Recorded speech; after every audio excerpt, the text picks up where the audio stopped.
This song's for the soldiers, never call it quits. Live for the challenge, they can never get enough of this. Song's for the winners, never giving up, never giving in when life gets tough. This song's for the soldiers, never call it quits. Live for the challenge, they can never get enough of this. Once upon a time we were dreaming, now we're on the come up, steady scheming. We ain't got a lot, but you know we believe in what we feel in our hearts as we reach for the ceiling. They all just frowned and shook their heads. I nodded with a smile and took their bets. Came out on top and they all on the losing end. Nothing turned out how they thought it really should have been. And I ought to thank them for real. Gave me the fire, they turned me to steel. If love is war, life is a battlefield. Headed for the sky, wonder how that'll feel. Ready to be living it, making dividends. Winning is a goal and I know that I'm getting it. My rise to the top is getting imminent. Waiting on the challengers, go ahead and send them in. This song's for the winners, never giving up, never giving in when life gets tough. This song's for the soldiers, never call it quits. Live for the challenge, they can never get enough of this. Song's for the winners, never giving up, never giving in when life gets tough. This song's for the soldiers, never call it quits. Live for the challenge, they can never get enough of this. I can see the sun's rays and they're parting the clouds. My path is so clear and I'm walking it now. I think all the haters are starting to doubt. Why they hated in the first place, it's hard to figure out where all of that came from.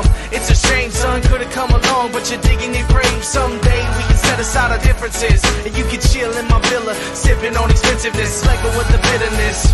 Relax, the battle is over, let me bury the axe. Set down your blades, dull your tongues. We out of the ring, so off with the gloves, and let's shake hands like men do. I don't need to rub it in, what I've been through. It's clear I'm the winner, but you can win too. If you let go of the hate, it's so simple. This song's for the winners, never giving up, never giving in when life gets tough. This song's for the soldiers, never call it quits. Live for the challenge, they can never get enough of this. Song's for the winners, never giving up, never giving in when life gets tough. This song's for the soldiers, never call it quits. Live for the challenge, they can never get enough of this. This song's for this song's for this song's for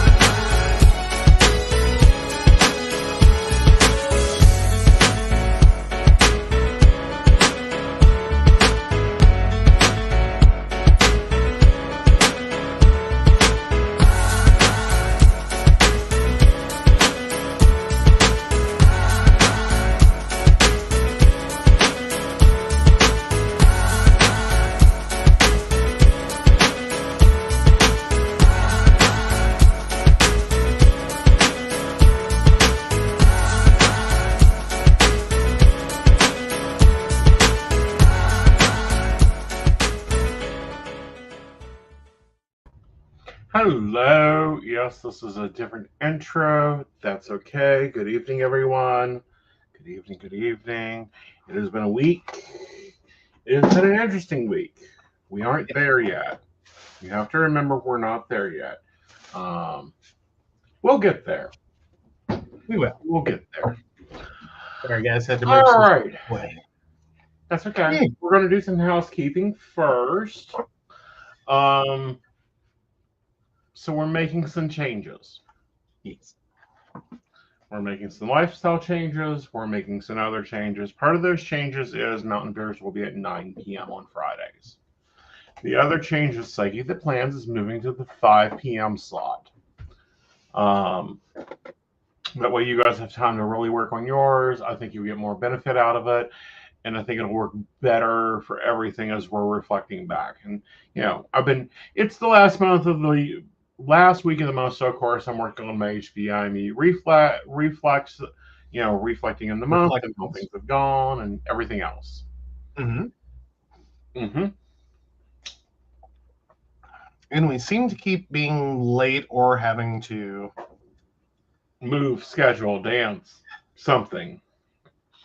Yes. And sorry, Brenda, I'm just now seeing your messages. I was driving. We had to run out for some things. Right. Oh, yeah. Yeah. All right.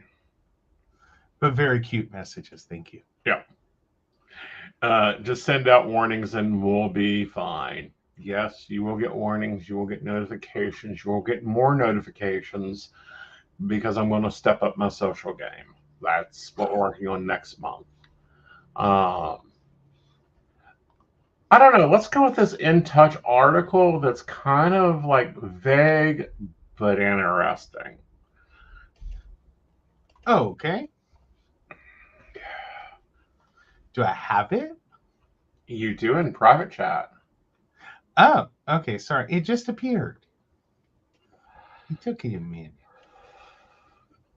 All right. So Sister Wives star Mary Brown announces passion project Worthy Up 1 year after Cody Brown split. Mary Brown has a new venture in the works. The Sister Wives star announced Worthy Up, a company she started, she called her passion project. Worthy Up has been in the works for a while, and it's so fun to see it finally come to fruition. I've spent the better part of the past decade taking a good look at myself and figuring out who I am, what I want, and where I'm going. I had to worthy up, Mary 53 shared via the company's Facebook page on Friday, April 26th. This community is a place where will share my personal experiences of growth and hope to support you in your journey too. So according to the Facebook bio, Worthy Up is a community focused on transformation and self-discovery and a safe space for individuals to grow, connect, and inspire one another. So yeah. Yeah, so it doesn't clearly state what the company is. I have my suspicions, though. I don't know. Is it life coaching? Is it? Yes, that's what I'm thinking. Okay. I mean, the description kind of reads life coaching. Mm-hmm. Like it very much has the life coach vibe. Exactly. And I think she'll be great at it. Because, she has a backing in counseling. Like, she has worked with endangered youth before. Come here, see if you'll be quiet if you go on my lap. Children. But no, I think that she'd be great, as a life coach. She's been very inspirational. It isn't LuLaRoe, we know that much, but we know that she got life coaching skills taught by LuLaRoe because it's part of their program. Well, yeah, I think that's more professional development coaching. Right. But I can see you being able to quickly, okay. Yeah. Like, add on the life coach. It's like if you've already done the professional coaching, the life coaching just kind of tweaks some things. Exactly. And we know that she's a trainer for them. We know that she's a professional development trainer for them and a business developer. So that could be it. We are also waiting for a book from her because she's promised to tell all the secrets. So that'll be it. Like, if it comes out, I'm reading it. For me, it took me a while to like her as a person. Because especially when she stopped being his first wife and started being the divorced wife, it took me a minute. Yeah. Yeah. When they reorganized the family, I had an ethical problem with that. Yeah, I think a lot of people did. Yeah. Yeah. But I will say there's probably many lessons learned. I think most of them are going to be around hierarchical polygamy and polyamory. Right. That, this is, I mean, that's kind of a drama that it did play out on television. Right. In one sense, but also, it's so much more than we saw. Mm-hmm. There's no way. The little stuff. There's a lot of big TV moments. Right. But then there's a lot of little stuff along the way before you got there. Right. So. And there's a lot of things that aren't talked about. There's a lot of things that was revealed during last season, but there's a lot she's not talked about. Like, where's the money? Where is it? Well, there's that. But I was also going to go into the fact that part of how hierarchical polyamory and polygamy, by extension, end up working.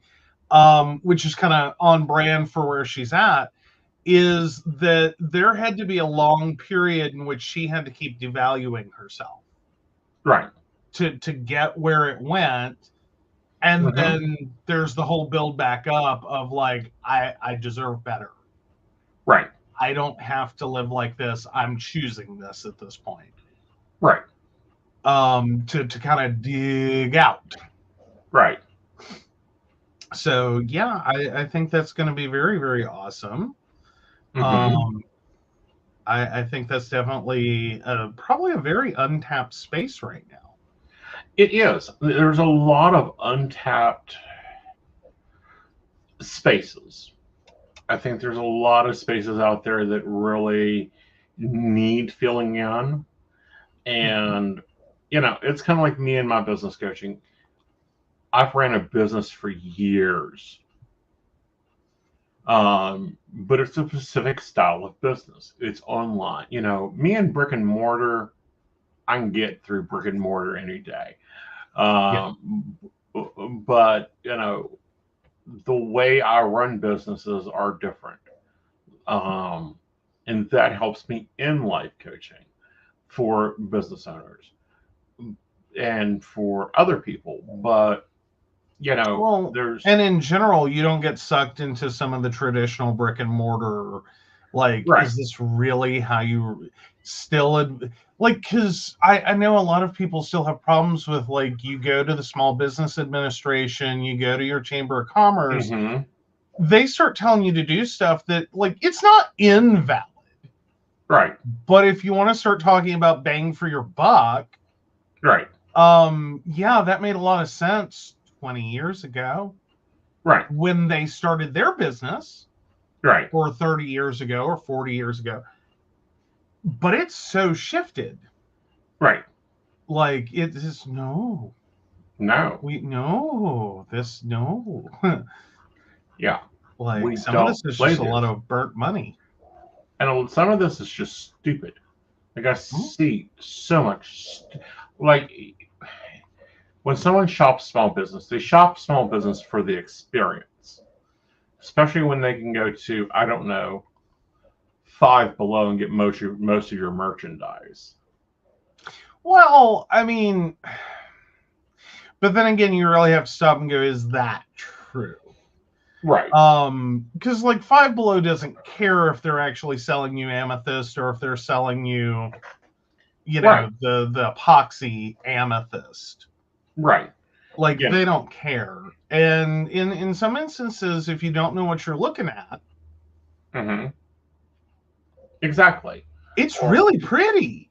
or dyed But it's not. soapstone is Meganite.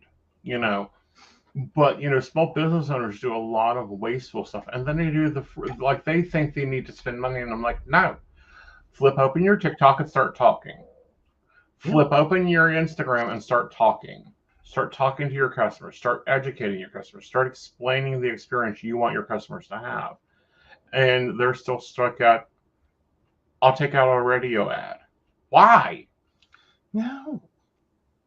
Terrestrial radio? Who? What Right. grandma still listens to terrestrial radio? Right. I mean, I know there are still some people that do, and they have very specific stations. Right. Like that dial has been locked on that station. Right. So you're taking a pretty big gamble. Like this isn't the 80s and 90s when everyone was jumping around the dial. Right. Because you had so many great stations. Because we Right. did, comparative to the technology, we had a lot of great stations. Right. And so you channel serve. Right. Yeah, I don't like. Honestly, we go back and forth between two. You like one, I like the other. Right. I grew up with one, you grew up with the other. It's like this is our station. Right. And I listen to another station, and if you get in the car and hear that, you know something bad is going to happen. Basically. But yeah. I think we're gonna have to page the chloroform for the cat. I have. Okay, cool. Yeah, she's in a mood. she's in a mood. But there's that. Oh, Right. I inadvertently set off the hymn. But no. So yeah, there's a lot there. That goes Mm-hmm. with small businesses and trying to get past this idea that you have to do all the things Right. that with shoulder pads and hair tees to Jesus you would have done. Right. It's like, yeah, that's not where it is anymore. Right. Like the number of companies that get started out of a TikTok conversation that all of a sudden has a website and is shipping orders. Right. This is where we're legitimately at. Right. Is like you can start a social media account, Mm-hmm. engage with the right people on the right subjects about the right thing, Right. and boom, you have a business with a built-in customer base. Exactly. Hello, here you go. But so it'll be interesting to see what she does, and how she applies her skills, because there's a lot of skills she has that were not used on a show because she pushed herself so far out. Oh yeah. Yeah. Well, and I think that can occur in a lot of. I'm trying to stop short of calling it an abusive relationship, but a very exploitative one. I think it was exported, but I also think she held on to an idea for a very long time. True. Yeah. Like, and I can certainly understand the bitterness that would come with it, because Right. it is one of those things. You got sold a bill of goods. Right. And there was a plan. Oh And yeah. like, if we look at pre-Robin family versus post-Robin family, totally different one. Mm-hmm. Mm-hmm. So I mean, there's a lot to be said there that like you gave it a shot Right. in the Robin world. Right. And you quickly realize this is like you took the plan, the part, the all the things I married into and knew, Right. and you blew them up. Right. Like But you just what gets me and what aggravates me is Mhm. it was his job to notice, and these are things I'm very watchful over, things occurring that are subtle things, but a hen should be freaking seeing right on spot Okay. and be sniffing it out and snapping it off. Like yeah, there's and there were a lot of things there, and we've been over most of them. I think the biggest one was where you like the point in which he was cool with, okay, we're gonna get Robin a house. What was it? Mary ended up in a RV? No. No, Yeah. no. Sorry, I get along. Canal ended up in an RV because her ended up- apartment lease went up and she couldn't find anything. And he was perfectly cool. Well, he wasn't cool with her getting an RV. He wanted her to buy Christine's house that Christine was moving as she divorced. No. Yeah, I know. I mean, there are some things I think you should like.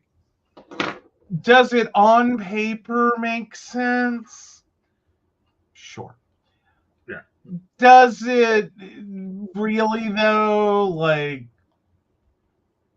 is Yeah. that really the hill you want to die on? Right. Like, I think bringing it up is worth it. Right. But when she said no, it should have been like, that's fair. That's fair. Gotcha. That's fair. Right. Yep. Right. That's fair. Right. Because again, What I mentioned. I think it was bullshit. I think that Coyote Pass was bullshit. Mhm. I think the family finances were ridiculous. Yeah, there's been a lot said about this. Yeah. Like that's just like the story that never ends. Well, like me and the rest of the fans want to say this and hear this very clear. Where is the money. Yeah. What does the nanny do? So many questions. Okay, so there's two shows that we're being asked to watch: Seeking Mhm. Sister Wives and Seeking Brother Husbands. Mhm. I've seen a little bit on Seeking Sister Wives. I have a problem with that dynamic. Okay, here is the pattern: the wives marry each other, not the husband. Okay. And the new sister wife is supposed to marry one of the wives for legality stuff. And I'm like, no. There's better ways to do that. Yeah. Especially when it's not an interlinking relationship. That's my problem. Yeah, that just sounds like let's get married for a green card. Right. And I'm not trying to knock anyone trying to get married and get a green card. I'm really not, but Right. like there's and share a significant other. Right. No. Right. Like, no, this is begging for problems and disaster. Right. But no, a lot of the like brother, husband, sister, wife thing does frequently, and I want to stress frequently, end up in hierarchical polyamory where there's a first and a second and a third, and it's literally that's the hierarchy. Is the first is the highest, the second is the below them. Right. And that is also a dynamic that we've talked about endlessly on the show. That is like, oh, please don't. Right. And I think that was the problem, is I think that Robin came from parallel poly. Well, parallel. No, I think she was dead set on hierarchical. And she wanted to be the queen. Right. Like, I'm sorry, everything about her reads, I am the queen. I'm the first wife. All y'all other bitches fall in line. Right. And it's like, yeah, it's like, no. And furthermore, getting up at 4:00 in the morning to go put somebody's children on the bus when it's not your day in that situation, no, not happy with that either. Yeah, there are lots of things wrong there. Yeah. But I mean, it is sometimes when you do have parallel functioning, even if it is supposedly hierarchical, right? But you have functional parallel, and then you introduce someone to that is strictly hierarchical, right? And they want to be on top. Mm-hmm. I think Sister Wives very much encapsulates what goes wrong there very quickly. Is that no, this is going to look real bad real quick. It's going to be a lot of black eyes. Yeah, because it's a street fight. It's more than a street fight. It is a complete tearing at the fabric. Oh yeah, no, totally rip that to shreds. Mm-hmm. Like, it was imperfect parallel, right. And the relationship itself, like between them and Cody, right. had its problems. And like, okay, fine, these are your choices. Mm-hmm. This is what you've decided. Like, you're an adult. It's not really abusive. Right. It's, it hits that line where it's like, he's a jackass and you're married to a jackass, and there's a lot of jackass behavior you're putting up with that I think I would have slapped him for. Oh, I would have more than slapped him. Like, I'm sorry, if I was Janelle, that man would have not walked out of that apartment. That man would have been carried out of that apartment. How her laptop is still in one piece shows that she's a better woman than I am. Well, there you go.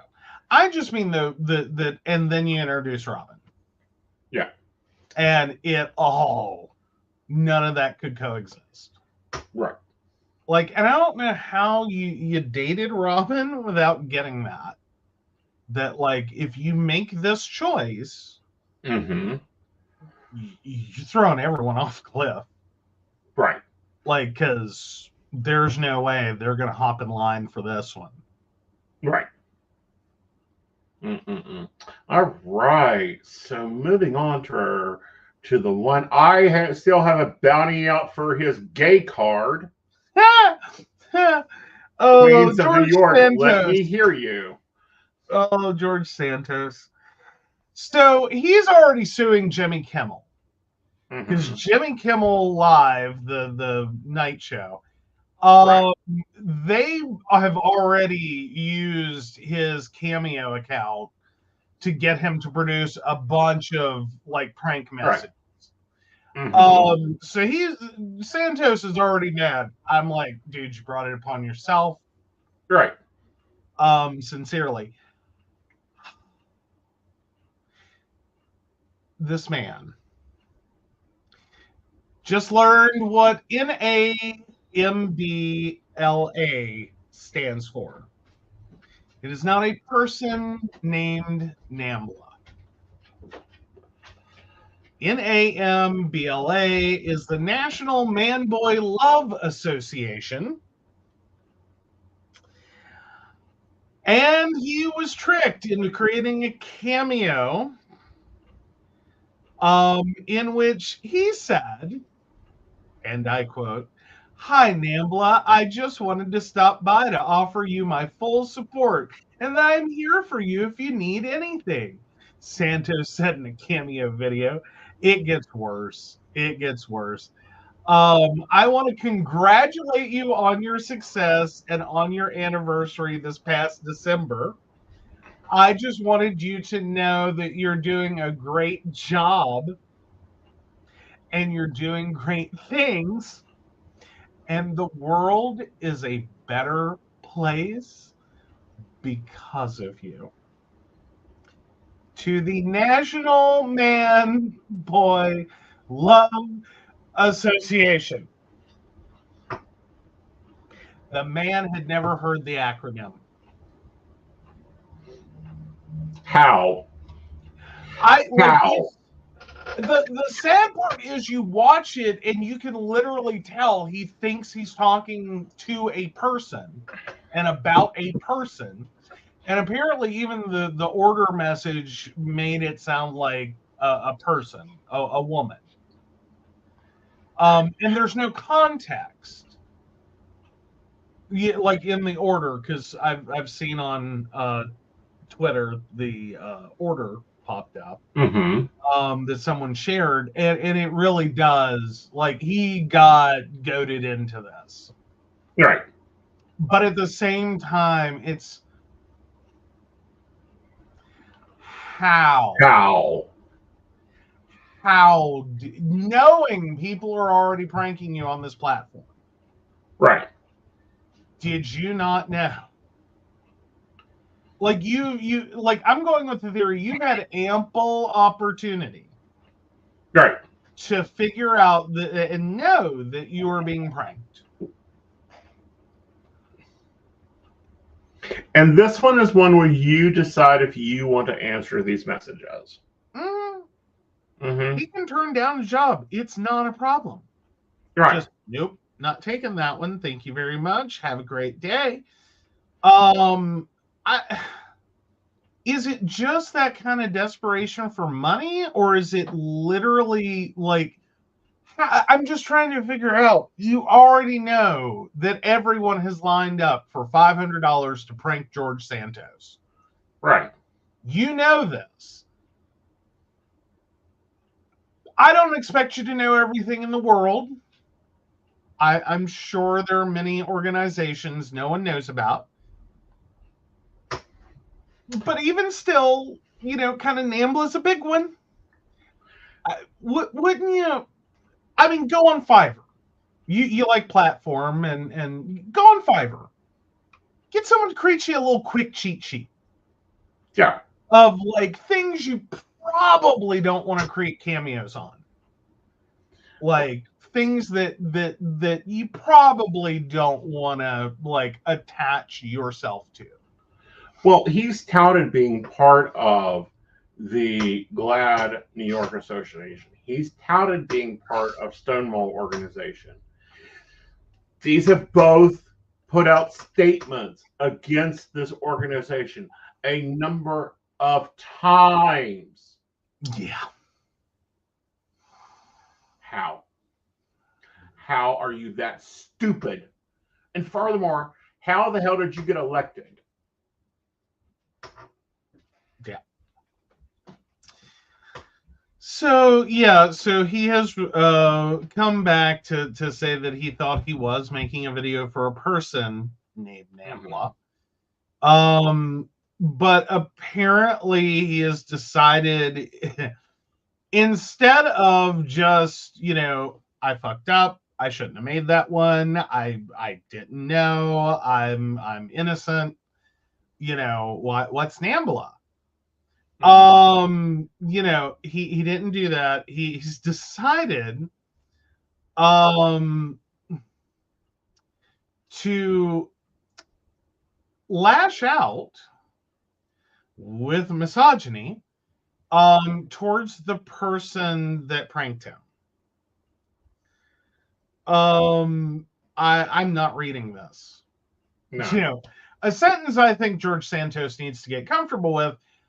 Sometimes you read things and you go, I'm not saying that. Right. It's nothing you wouldn't hear in, a lot of hateful men say. Right. It's pretty across the board. Right. But with that said,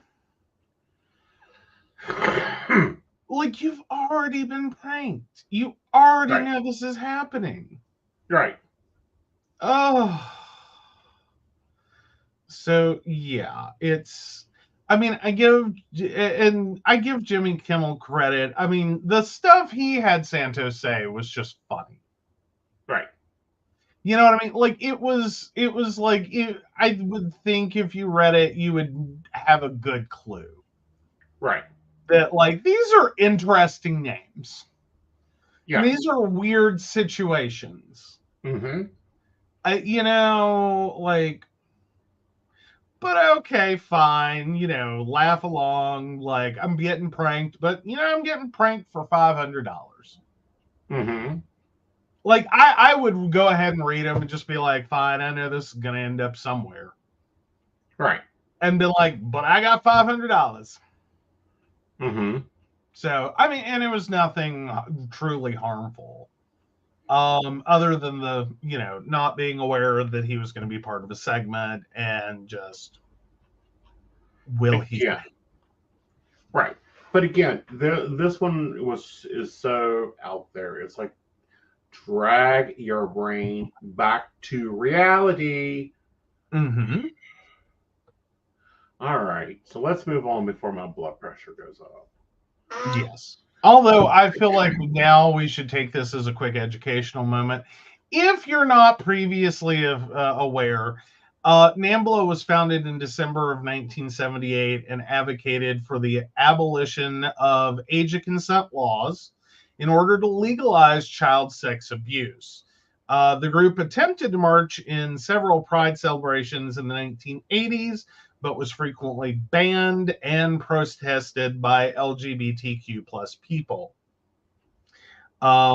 Meanwhile, the right wing is quite familiar with them, as they typically use them as a quote unquote show of, like, how fucked up LGBTQ plus rights and supporters are. Right. That we support this, and I'm putting that in air quotes if you're listening, not watching. We don't. No. I don't know anyone that does. Yep. I hope I don't know anyone who does. They're a very incendiary group in pretty much all social circles. Exactly. And furthermore, they're not part of the alphabet. They're not. They're not a letter in the alphabet. For any reason. So, with that said, right. Oh, moving right along. Moving on. All right, let's go on to some good news. King Charles III will return to public duties. Yes. He is. So King Charles III is returning to royal duty. In a statement sent to journalists Friday, Buckingham Palace said the king will shortly return to public-facing duties after a period of treatment and recuperation, followed by his recent cancer diagnosis. It did not say Charles has been cured or whether he has finished his treatment. It has never disclosed what type or stage of cancer he was diagnosed with. He began unspecified treatment in early February. To help mark what it called a milestone of his return, it said King Charles and Queen Camilla will make a visit next Tuesday to a cancer treatment center where they'll meet with medical specialists and patients. This visit will be the first in a number of external engagements His Majesty will undertake in the weeks ahead, the statement said. The palace added that the king and queen will host the emperor and empress of Japan for a state visit to Buckingham Palace in June. So, yeah. Yeah. I think that's quite interesting, him returning so fast. Like, I think he's relieved because from what I understand from reports, he's been like a caged tiger.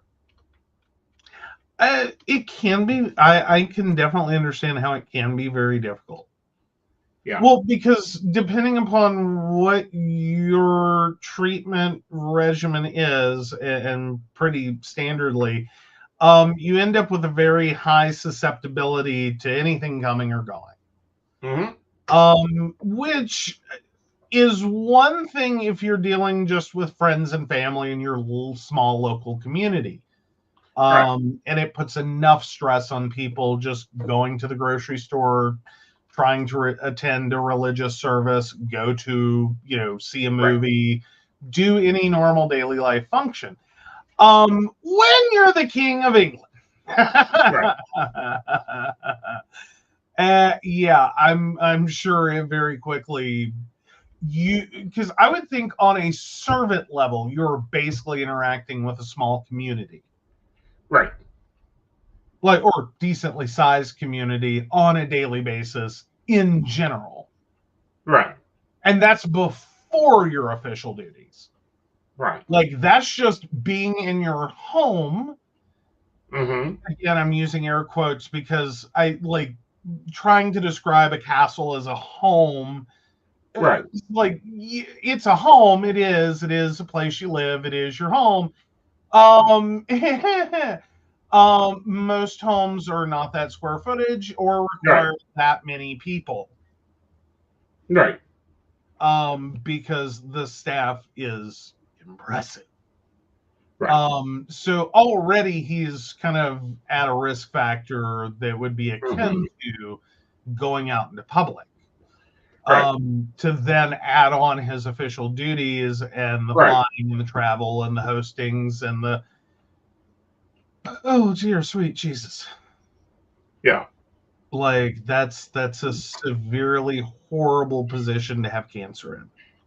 So my heart goes out to anyone with cancer. I have to say it definitely goes out more to someone in that kind of capacity. Right. That you on a monthly basis probably see 20,000 people. And then add in people coming into your home because all his homes are open to the public now. I believe the start of the season was earlier this month for visiting and showing. So who knows what they're packing in. There is that. Right. Like, it is a lot, and it is absolutely. Right. Yeah. So I'm glad to hear that he is going to be able to return to his normal duties. It's a very good sign. Right. It's a very good sign. Hopefully, Princess Catherine will return to her soon. That should be expected. Very good news. All right. So somebody's returning to the stage. I figured she'd retire, but she isn't. So, yeah, Ellen DeGeneres addresses the hurtful end of her talk show in a new stand-up set. So Ellen DeGeneres is reflecting on how her talk show came to an end. The comedian began her performing her Ellen's Last Stand-Up tour this week, her first major project since the Ellen DeGeneres show, finished its run in 2022. Oh yeah, I got kicked out of show business, DeGeneres quipped at the crowd at Largo at the Coronet Theater in West Hollywood, according to the Rolling Stone. DeGeneres hosted her daytime show for 19 seasons in 2020. She apologized on air after staffers had alleged the production environment on set was toxic, a contrast to happy show and her public image. I became this one-dimensional character who gave stuff away and danced up steps, DeGeneres joked in her set on Wednesday. Do you know how hard it is to dance up steps? Would a mean person dance up steps? Had I ended my show by saying, go fuck yourself, people would have been pleasantly surprised. So, yeah. Oh, so it's the second time she's technically been kicked out of show business. If y'all remember, Ellen was canceled after she came out. Mm-hmm. So yeah, sorry, I'm getting ads and stuff popping in. So yeah, it's real. She has said it's taken a toll on her self-esteem, adding people either love you and idolize you or they hate you, and those people somehow are louder. Right. Yeah. See, here's the thing. I think Ellen, there was too many degrees of separation with Ellen to the janitor. What? Oh, okay. I see what you're saying. Is career-wise, she's hit a point in which she's just too far. Well, if you looked at her team, like the only people that were allowed to interact with her was her producer and her direct assistant. No one else was allowed to talk to her. No one, and these were things that were brought to Ellen, Mm-hmm. not the other way around. Yeah. Is it bad to say I've never really been big on Ellen? No. It's not that I don't find her funny, and in limited Mhm. doses, I find her entertaining even. Right. I mean, I didn't want her talk show. I mean, I thought Ellen was an okay show. It was kind of funny. It had its moments, and Right. if nothing else is on, I'd watch it. Right. The actual the talk show, I like the I didn't clips care. are great, but it's not like I'm like, Right. oh, I gotta watch every episode. Like, Right. I just, it's not that I don't find her funny. It's just for the most part, I Right. kind of don't. Right. She's one of those comedians that every once in a while she gets a big laugh from me. Right. Just every once in a while. And then the rest of it is like, like it's the longest setup. Right. That usually goes nowhere because it's like, oh, that's kind of funny. Right. Like, it's not a laugh. It's just like, Right. Okay, yeah, that's kind of weird. That's kind of funny.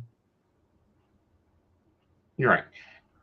And, I don't know. Her going back to stand up, I thought she would retire. I don't know. I think she's I doing think this it's someone who too needs early. I know, but I think it's too early. I really yeah. think that it's too early. Well, but I think that's also like because she waited a while after Ellen was canceled, didn't she? Right. Like Yeah. she just totally holed up and just like, okay. Right. And I think that may have had a massive effect on her career. Mm-hmm. I also think it may have done a lot to make her who she is. Right. In which I think financially she's done okay and she's invested well, I assume. But it's like she's gone into this weird silo and just lived there. Right. And it's like she's not really connecting with people. Right. I mean, I remember some of her very early, like, like the whole reason she got Ellen Right. stand up. That actually connected. Again, she wasn't a get a big laugh from me very often, but she still connected with people. Right. Because, like she's having a shared experience and commenting on it. Right. She was having that kind of Seinfeld moment. Mm-hmm. And I think a lot of comedians and celebrities go through this is they get to a point of success where it's like you can't talk to normal people anymore. Right. Like your life experience doesn't connect with people. Right. You need a writer, and then you don't understand the joke yourself, so you don't know how to deliver it. Right. Like, and it's a sad reality. I think a lot of talent gets lost that way. Right. And I think Ellen's one. I think maybe if she hadn't have had the Ellen show and Mm-hmm. done a few more years of stand-up, I think she would have had a better career. I think she would. I also think that she would be more there. Mm-hmm. Right. But I mean, not like I'm trying to sit here and say, oh, I think every artist has to struggle. But I think there's a certain point that if you make too much money too quickly in entertainment, right. you quit having, and especially And he'll be back. But no, I've always had issues with Ellen in general with some of her material. But I think when they structured her show, she had too many people in between her and the show. Welcome back. I think that's fair. Yeah. No, I think that's fair. I think some of that was self-protective. Right. And again, I think a lot of that has to do with the way Ellen ended and the backlash and all the like I will never diss her for what she went through. Like, let me make that clear. She went through a lot of shit that she should have never gone through. Right. And I think her approach to that has done a lot to make gay characters more available in our entertainment industry, and not just as a joke. A little bit piece and like, oh, aren't they so funny? The queers are hilarious. And or tragic.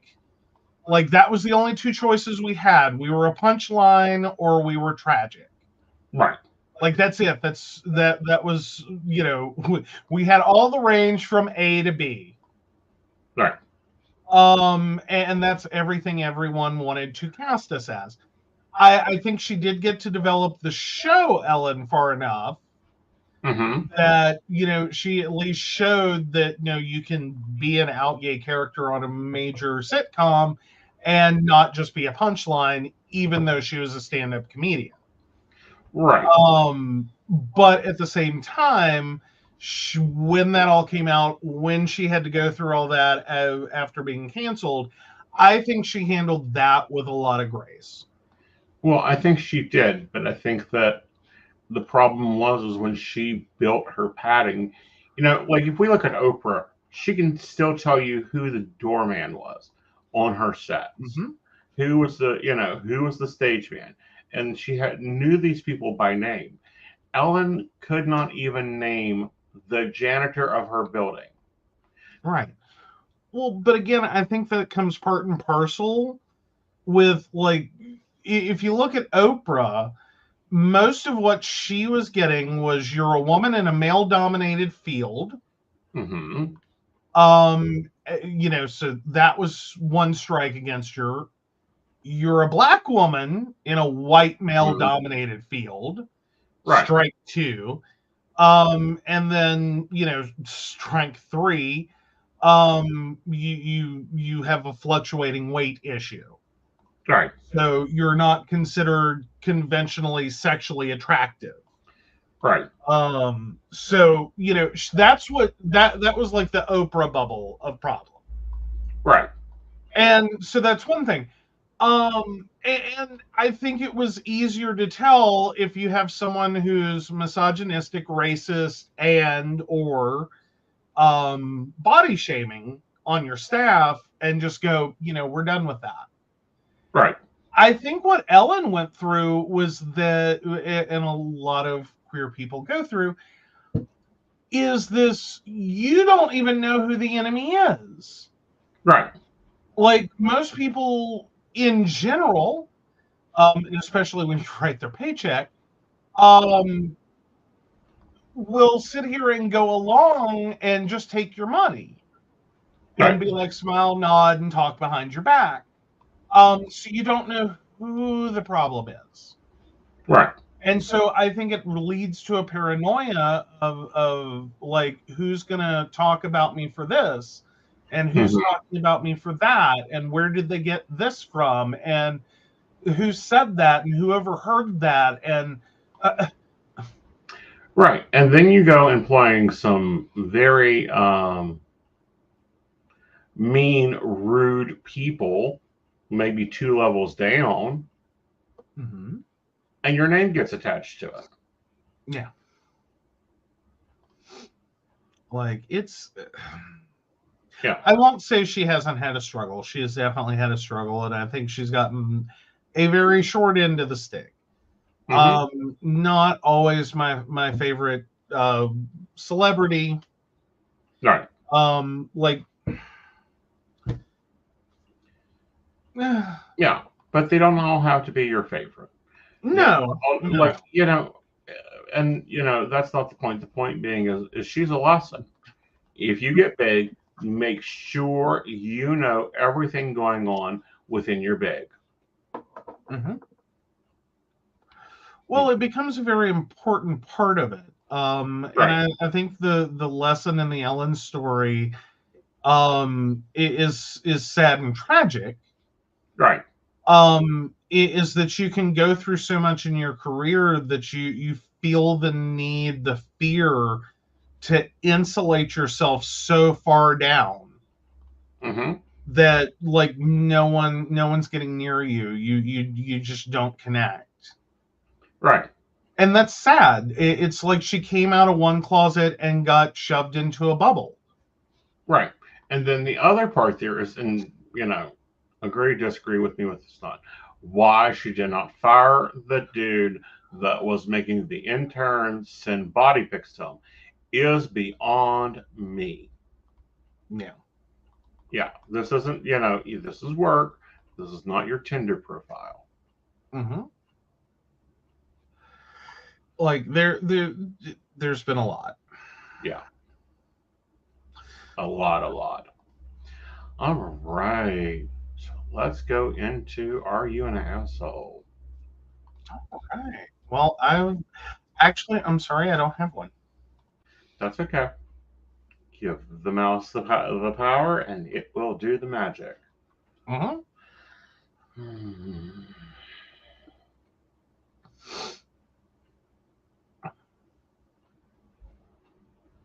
Oh, polyamory's going to be fun. I just read the title.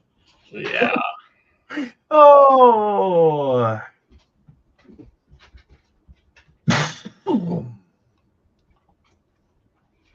All right, mother-in-law, get your shoes ready.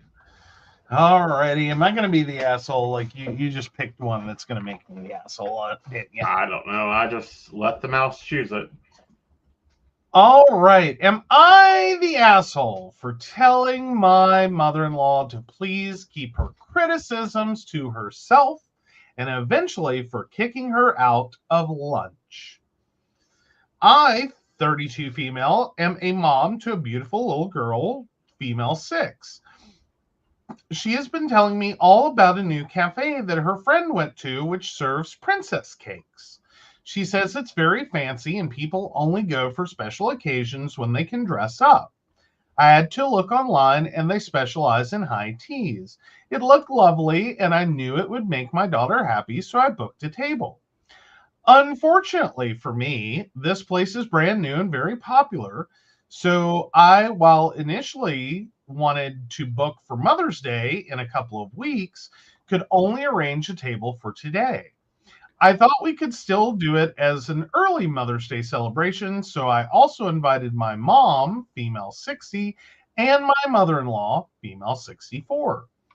My daughter was so excited. She wore her favorite dress and told everyone that she would be just like a princess. It was lovely to share her joy. My mother in law, on the other hand, was not so thrilled. Now, it is important to note that while my mother in law has a heart of gold, she is a very salt of the earth person and quite frugal. I generally don't mean this as a criticism, it's just who she is. Despite it being my treat, my mother in law insisted that the whole thing was a waste of money, that the cakes were beyond ridiculous in their size, and it was all a bit pretentious. She is obviously entitled to her opinion, but I could clearly see that her comments were sapping some of my daughter's joy. Even when my daughter said that this is what princesses eat, after a comment about how ridiculous it all looks, my mother in law said that princesses would want a proper meal and not something that is fit only to feed birds. Eventually, I asked my mother in law to accompany me to the bathroom. I asked her to please keep her criticisms and negative comments to herself. We were trying to have a nice day together, but more importantly, my daughter had really been looking forward to this, and it was difficult for her to enjoy when someone is constantly acting negatively. My mother in law said that I was giving my daughter far too much credit. She wouldn't understand half of the criticisms, and even if she did, it is important that she understands the value of money. Eventually, I asked her to please leave if she couldn't let my daughter enjoy herself, which is what she did.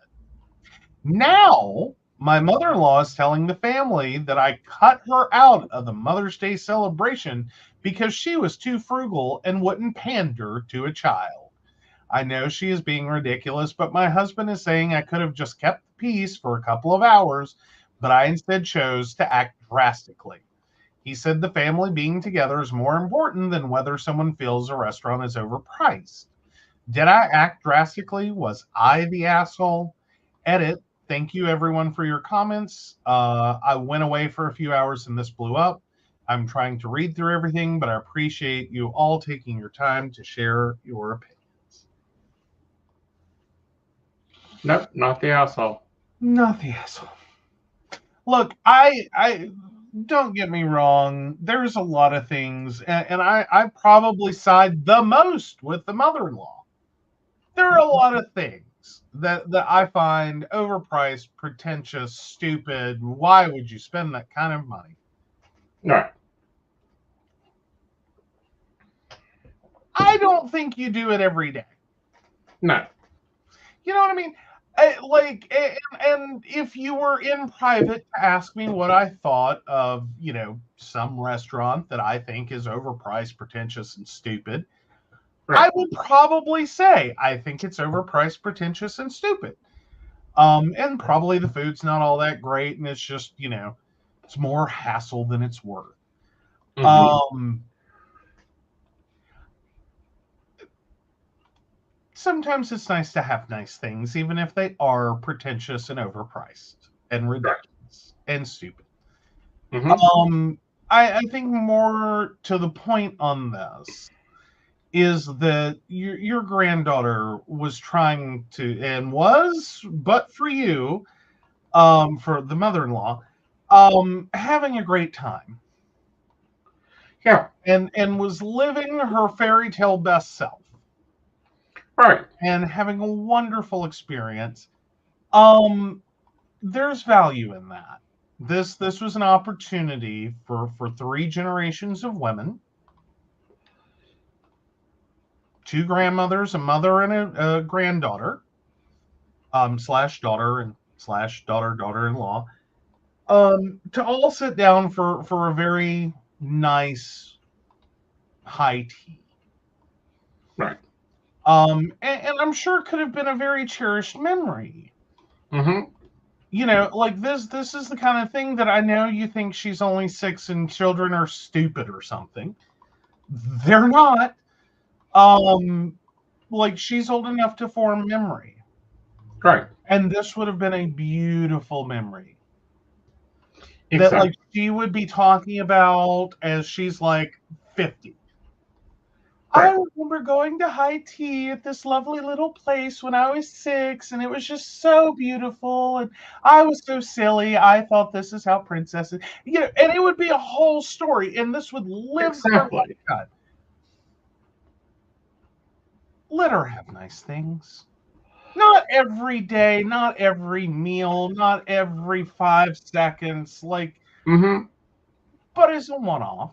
Like, are you gonna act like if you I hate to be rude, but if you live long enough, because she's Mm-hmm. now you're 64, average life expectancies in here. Is this what you're gonna say about her prom? No. Are you gonna shit all over her prom?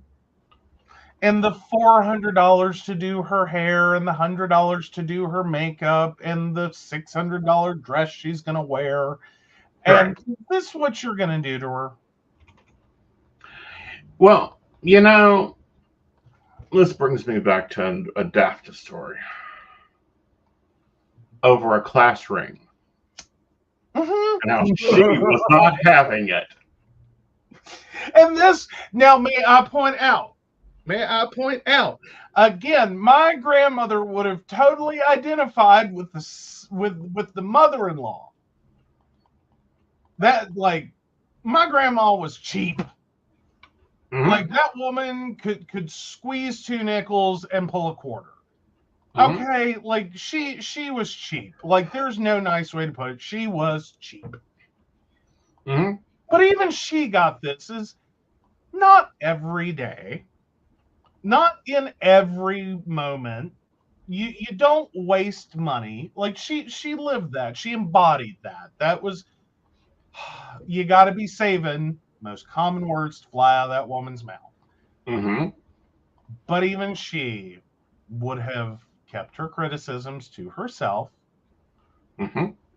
enjoyed the pretty little experience, Mm-hmm. and just let the kid be happy and appreciate that it was Mother's Day. And Yep. probably made some big to do about now how much do I owe you? And probably kept her bill portion of it as small as possible. Right. You know, like how cheap can you get? But she would have still enjoyed the Kept her experience. mouth shut. Just kept her mouth shut. Yeah. And engaged with this kid's living a fantasy. They're apparently comfortable enough to afford it. Mm-hmm. I don't know that I want to come back here. Don't know if Mm-hmm. grandma could afford to come here often.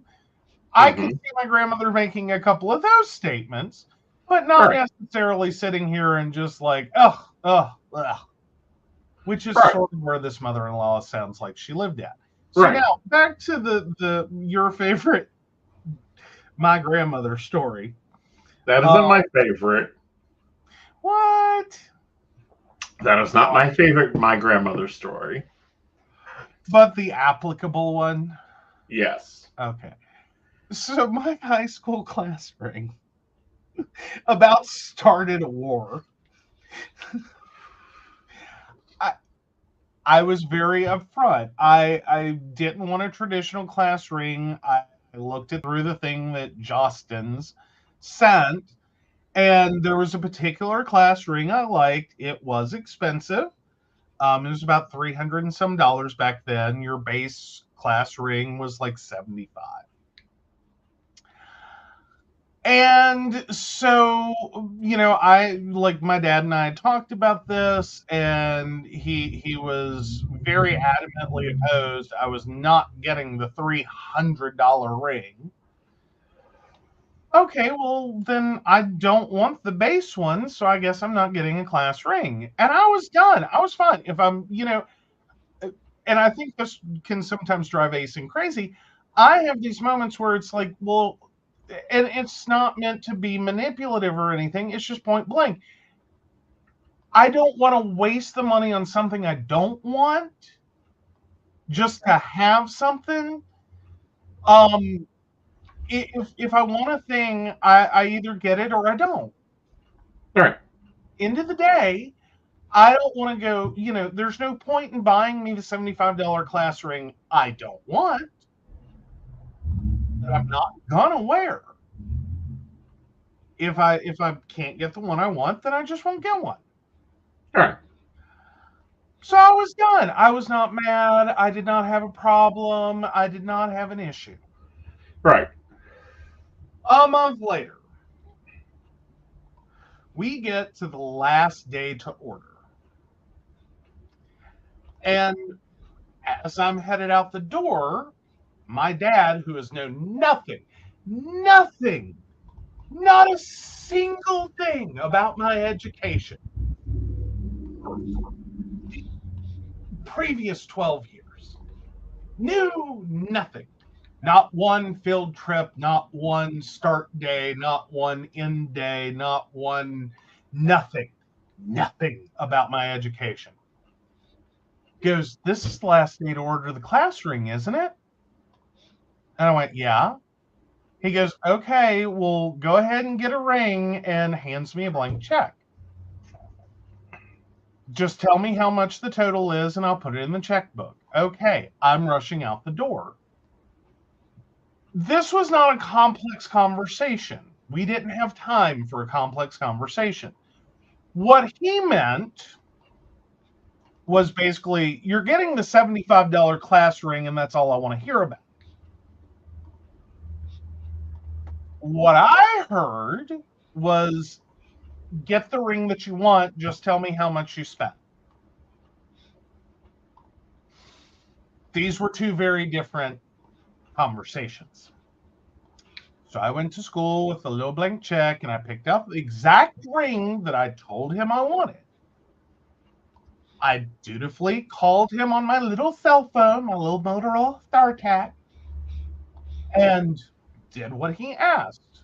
I spent $300, the check was for $300, blah, blah, blah. He went ballistic. I'm at school. I only had a couple of minutes to tell him this, and I have to go to class. Like, the bell is ringing. Lunch is over. Dad, I have to go, or I'm going to be late for class. I don't think I even waited for him to acknowledge that. I hung up on him because I have to go to class. They're like, this is an option. Well, he turns around and calls my grandmother and blows a gasket. What all was said, I do not know. I assume it went something along the lines of, that ungrateful son of a bitch, just blah, blah, blah, blah, blah, blah, blah, blah, blah, blah, blah, and I'm sure did everything but call me a good Christian man. Those words were not coming out anywhere. So I came home from school half expecting World War III to commence. And I walked into the house, and that's how that was about to go down. And so I've walked in the door. He has started, hasn't really gotten far. He's basically still at the what in the hell portion of the conversation. My grandmother pulls up.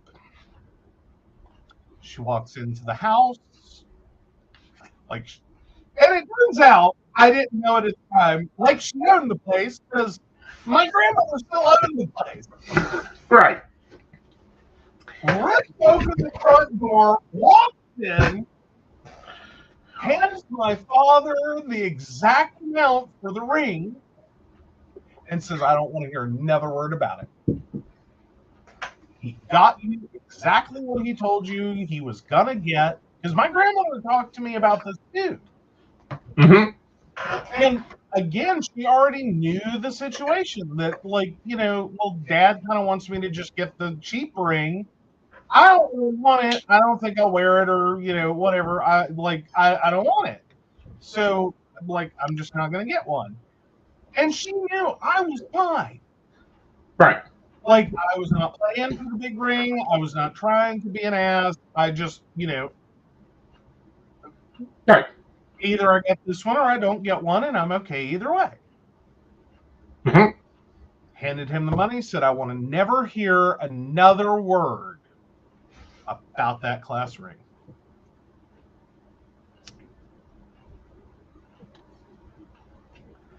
Now, years later, Dad and I did kind of briefly talk about it, because it kind of came up. His fear had been, and from that perspective, I can understand, he had lost his class ring. Most people he knew lost their class ring. Either they themselves lost it, they gave it to someone they were dating who lost it. Somewhere along the way, the ring got lost. Mhm. I can proudly say I still have mine. Yes. I don't have a replacement of mine. I have my ring. Right. The original one that I paid $300 and some for and walked out. Right. Yeah. But no, that's not my favorite story. Oh, okay. I thought that was the one you wanted me to tell. That's the one I wanted you to tell, but that's not my favorite story. All right. It's the stick of wood, isn't it? Nope.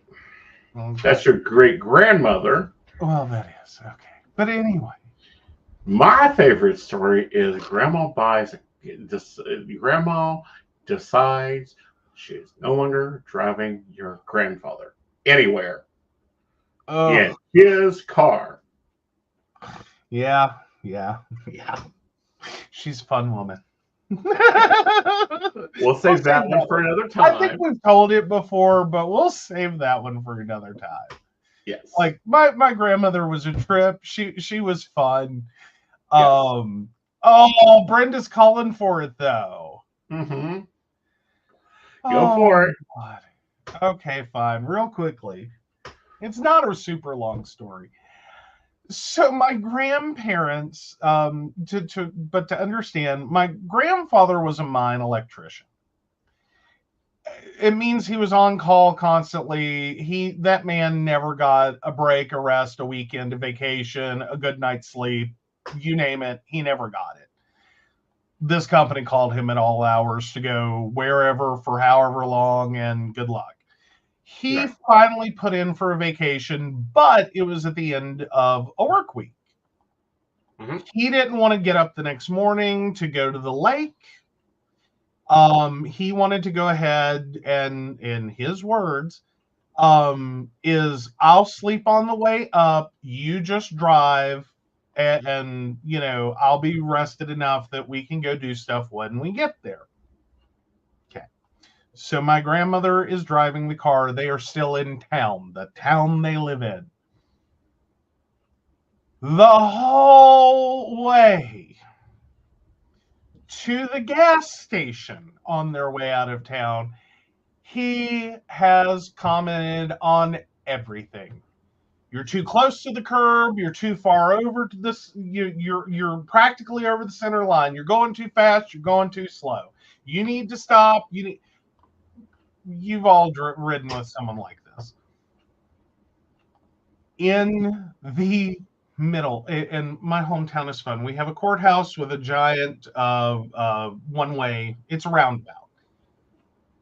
In the middle of the road, my grandmother proceeds to fully stop the car, put it in park, and get out. My grandfather's going, what? She said, if you don't like how I drive, I will promise you right now, I will never drive another car with you in it again. My grandfather thought, okay, I'm sure I can imagine the way this went in his head is, okay, I screwed up. She's going to be mad for a while. He didn't know how much. She proceeded to, in turn, She was not joking. She never ever drove another one of his cars.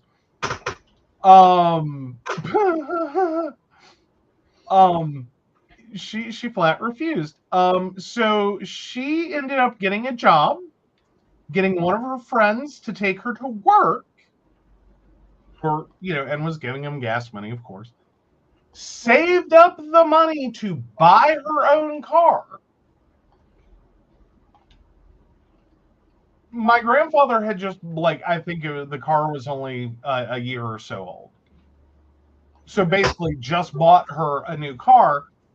She refused to touch it. She refused to drive it. She refused to take it anywhere. She parked her brand new car that she bought with her money from working and dared him to say a word about her driving, where she went, or how she got there. Parked it in the driveway. They had a second argument about there is a perfectly good car in the garage. Why did you buy another car? Because you will never again tell me how to drive.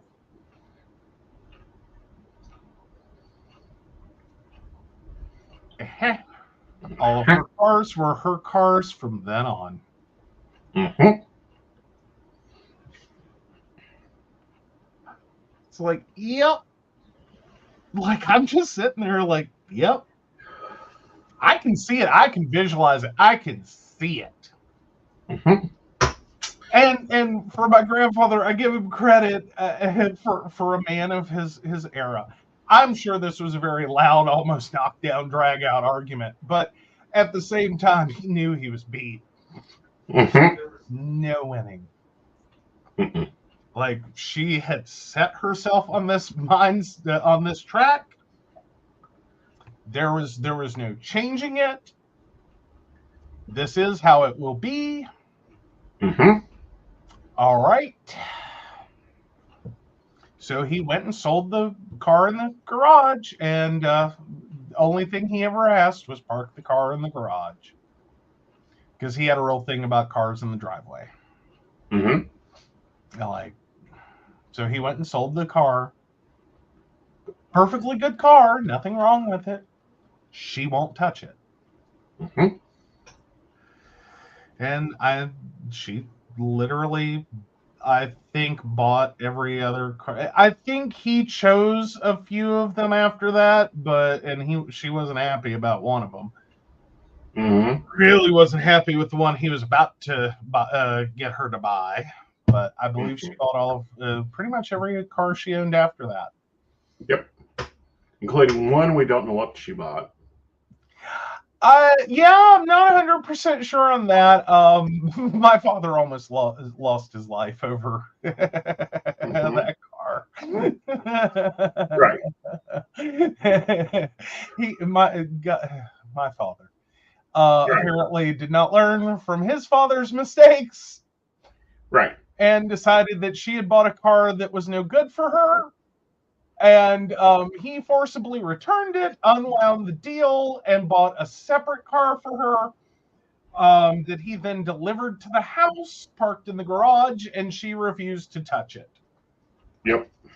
I think it was a good few months before she ever drove it. Right. Weeks at least.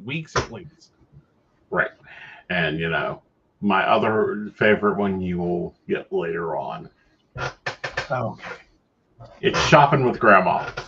Oh, yeah. So Brenda says, I pulled off 70, put it in park, told Dad to drive it home, and started walking. I did finally get back in, but refused to drive. He had to drive home. Yep. All right. Into the polyamory. Your poll is up. Am I the asshole? All right. So moving on to poly advice. And speaking of Cody Brown, help, I think my partner is bad at hinging. As the title says, I think my partner is bad at hinging and doesn't really care about doing it better. I say this mainly because I've run into something I've started to notice is a pattern. If he's not seeing anyone in a less new relationship, he's great at communicating, suggesting time together, and generally just being a good, enthusiastic, affectionate partner. However, Every time he's gotten into a new relationship, it's gone this way. He starts seeing someone, doesn't make this clear to me at first. He drifts off, gets distant, stops taking any initiative to plan time with me, and gets critical of me, my looks, and my habits, as if he's comparing me to his new shiny, I think. I don't feel good enough for him anymore. I finally notice the signs and ask, hey, have you started seeing someone new? He says, yeah, sorta, and downplays the importance of the relationship. This has happened in the past where he started a new relationship, downplayed it to me, but it actually blew up and he became infatuated with her, thus neglecting me.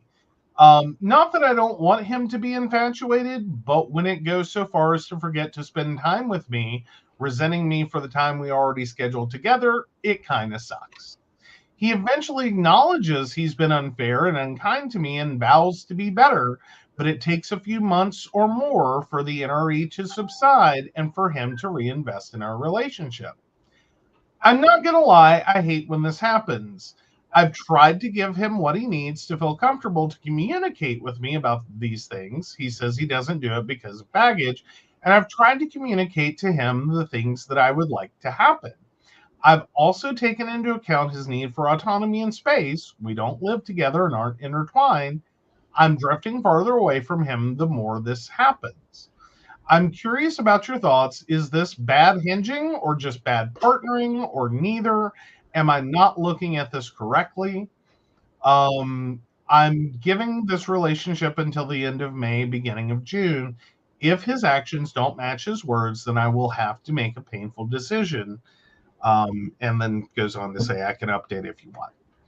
This is bad hinging. Very bad hinging.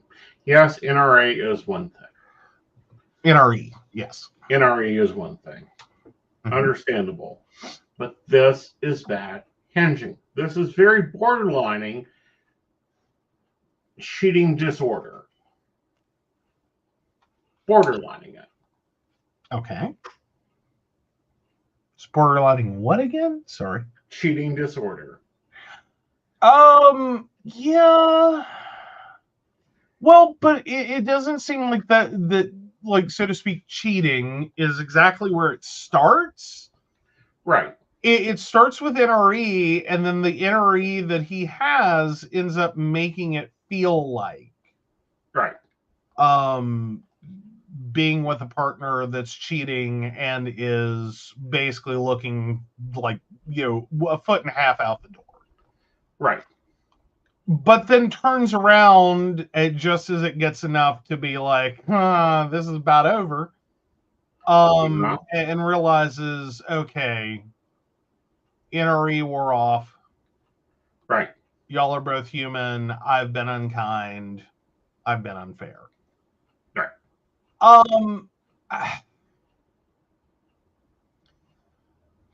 Here's the thing, though.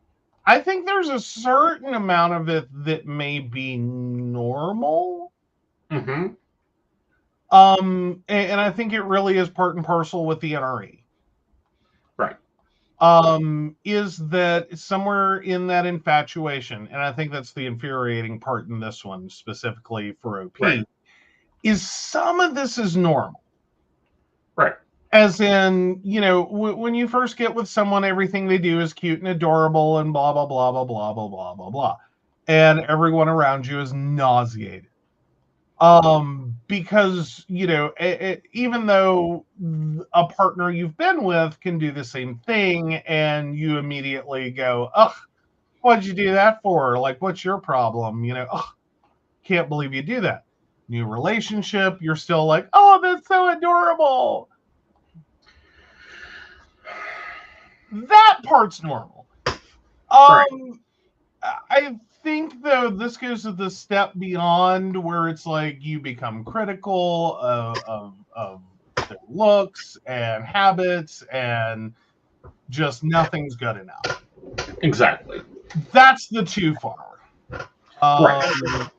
Like that I will definitely call bad hinging, and it's an inability to understand understand and manage two different relationships with two different people. Mm-hmm. And it seems like they're getting really hung up in the NRE of more so like they're replacing a partner, not adding. Right. Like somewhere in their head, OP's partner is the hinge here. It is still dating from a perspective of replacing, Right. not dating from a perspective of adding. Right. And what I get aggravated with, and what is more alarming to me, is gets resentful of the time spent together. Because I'd say that's probably like the, again, I don't think resentment should be the word used in our NRE, but I think some of it's a little normal. Like, oh, I could be with the new relationship. Oh, but we already scheduled to go here. Right. I could be doing this thing I really like doing. Instead, I've got to go, hang out with the in-laws for a barbecue. Yeah. You know what I mean? I think what some you of mean. that's normal, but then there's this one step further. Right. All right. So that's the unhealthy hinge. Yeah. Take this situation and play it out with healthy hinge. Or me, for an example. I think in the healthy hinge, you're again in a healthy hinge. Some of this is going to exist, and some of it's also going to be as the partner, not the hinge, but as the partner to the hinge. I think sometimes as relationship starts, there's also this kind of like, are they prettier than me? Are they better than me? Are they like that's also normal too. Like we do comparison. And sometimes there can be a natural like, are like, are they just dating them to replace me? Like these things can go through a healthy relationship. Totally normal. Totally normal. The hinge don't need to be saying that. Pardon? The hinge doesn't need to be saying that to them. No, the hinge never needs to say that. Part of the hinge involvement here is to reassure that's not what's happening, especially when that's not what is happening. Right. Like don't lie. But at the same time, like you've got to be prepared that as you're bringing in someone new, you're anticipating and expecting and supporting like all these different things. Right. Like you do have to make some special carve out moments and place for that concern to arise and to talk that through. And to deal with that. And some of that is by not just drifting away, not just getting distant, and not, taking initiative to plan things. Right. And geez, critical is certainly not where you want to go. Right. Like that's no, you're dating two people, two very distinct, separate people. I'm sure you have a type. They are probably very similar people. They're not the same people. Right. And everyone has their issues and flaws and hangups and habits and problems. And you're dating them for reasons that are probably not all their negatives. Right. Yeah. Right. You started a relationship with them. You're still in the relationship. There's got to be a reason you're still there. Try to remember those. And in a healthy hinge situation, you are going to try to highlight those. Right. And maybe sometimes in conversation, it may come up that instead of criticizing that you don't do this like them, in a negative sense, pointing out, well, you don't do this like them in the positive. Right. That if you're dating one person who's very organized and great at their job, you want to highlight that. Right. If that's your longer non-NRE relationship, you want to highlight that. Right. that, hey, they're kind of bounce from job to job, and they're not so great at maintaining employment. Right. But That's okay. Exactly. Now, you've been through this with me. Yeah. How do I normally do? Um, I don't think you're bad at hinging. Let me start there. You I will say sometimes you kind of have to have the, oh shit, I did the thing. And so you have to throw it in reverse real quick. Right. Because you'll occasionally say stuff, and then it's like you do catch yourself being like, I'm an NRE. Yep. I just went on a whole rant. Mm-hmm. Rant's the wrong word. I went on a isn't she wonderful? The showcasing. Right. Sometimes you'll go into that and it's like, okay. Right. You know. From my perspective, I know it's NRE and I know it's that, and typically I try to kind of comically go is there anything they do wrong? Uh-huh. Because it's like I need you right now to Uh-huh. recognize that you've just described the perfect man. And Mm-hmm. it's like, I'm having moments of insecurity. Thank you. Yeah. Uh, Especially when I date younger. You have a whole box there. yes, it is. It is. It is. And you can unfortunately thank one of my partners for doing that at a horrible juncture in my life to have that happen. Oh, honey, I've got bags of dicks to order for a number of your ex-partners. I know, right? But one in particular did. I was 24, okay? I did not imagine my partner at the Mm-hmm. time dumping me for someone younger. Mm-hmm. Many issues with that. Indeed. Especially how young they went and the fact that it was illegal. But that's a different story. Right. Hmm. Um, but yeah, there were a few different things that happened there. I got Right. dumped for someone who is younger, who is also heavier. Like, I've never weighed that weight. The scale has never been that high for me. Right. I had multiple come apart moments of why the fuck were you dating me? Mm-hmm. You know what I mean?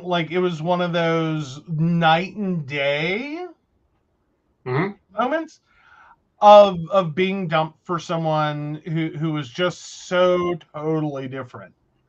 Mm-hmm. In addition to the, oh my god, I cannot believe Right. you are even engaging Right. with this person you've met online that is not yet legal. Right. Cannot, you know what I mean? So I was having a bag of emotions there. I don't really want to date you if that's the kind of crap you get into, ew. But then Mm-hmm. I've set my entire trajectory Right. because I was about to graduate college. I'm in the last couple of months. I have interviewed nowhere locally. I've set my entire life to move out of state. And just everything came crashing down Right. in one phone call. Right. Well, I thought it was a message.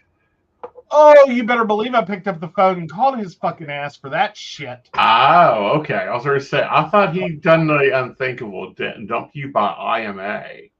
Oh, yeah, no, the original dump was by a messenger. Mm-hmm. A week after Valentine's Day, and he had not contacted me since before Valentine's Day. Mm-hmm. I was already mad and in a foul mood at that. Right. to then get an AIM message, AOL Instant Messenger, for those who don't know, there used to be such a thing, that said, like, it was the most generic, like, I just don't think this is working out, and I really care about you, but I just don't see this going anywhere. Right. Like, yeah, really? Right. And so, yeah, and then kind of signed out. Right. So yeah, you better believe I blew up his fucking phone until I got the answer to what the fuck is that? Right. And so I got the NRE version of my replacement, being described while my brain is trying to take all of this in. And thankfully, he sent me legal pictures before telling me the age. And so I was going through various stages of what the fuck is wrong with you? What the fuck? Who was I dating? Right. Because I didn't imagine this being a thing. Like, I was younger than him, but not by much. Right. Like, I was 23 when we started dating. He was 28.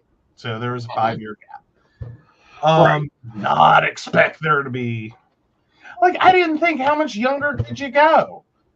Like, I'm 23. You know? Like, I'm bright, I'm perky, I'm fun. More fun than he was. I'll give you that. I'll give you that. Anyhow, but no, I got to respond to a comment here. Joe's normally rolling his eyes. The Invisible's going, and are y'all going out tomorrow night? Can you go out the night after that? I see a hole on Thursday. Is he available then? Like, he's very much my cheerleading husband. It's like, go, go, go, go, go, go, go, go. Which one? I'm sorry, who's who and what? Invisible. Okay. I thought I was that. Like, I typically am very like, okay, that's cool, have fun. Are y'all doing this? Like, yeah. But no. Both of them are very cheerleadery, very much like click the RAN, but well, y'all guys know, like, Invisible hooked me up with him multiple times. Yeah. He didn't pimp me out. Stop making it sound like he pimped me out. Oh no, he pimped me out. Like, let's be honest. He totally pimps you. Like, we totally pimp you out. We'll pimp you out for shrimp. Yeah. I have. Yeah. Well, not successfully. They were out of shrimp. All right. Let's see if you're the asshole. People are going to be changing their votes just because that pimping you out for shrimp comment. But all right, am I the asshole? Nope. It's time to get a jar, honey. You're in a dill pickle. Ooh, I did not see that going dill pickle. I know. Wow. All right. So, programming notes. We will be on at 5 p.m. on Sunday with Psychic That Plans. We are on at 8 o'clock tomorrow night with Energy Overview. Yep. So don't forget, it is Psychic Saturday tomorrow. If you haven't booked your appointment yet, you need to get on that. Yeah, because they are filling up. Like, it's only a few hours of availability, and it does fill up quickly, especially with the 30-minute, not just 15-minute appointments. So book it. It is I think it is the cheapest you can get advice from Aeson in 15 or 30-minute intervals. Like, if you go network, you're paying like 3 times that for either. There's only 7 left. All right. Yeah. So any direction you go, there's only 7 appointments left. Make sure to grab them. So with that, guys, good night. Hope you enjoyed. See you later. There you go. So, of course, we want to thank Beverly Walker, Mika G, Kathy, Mary Winfield, Brenda, Shannon C, Shannon D, Lady Gwendolyn, Charles Shaw, Tracy Van, Caitlin Bell, and Devin. If you'd like to learn more about us, the show, or how you too can become a Patreon sponsor and receive all the wonderful benefits our baristas receive, please visit us at pcspnetwork.com. Yes. Good night, y'all. Good night.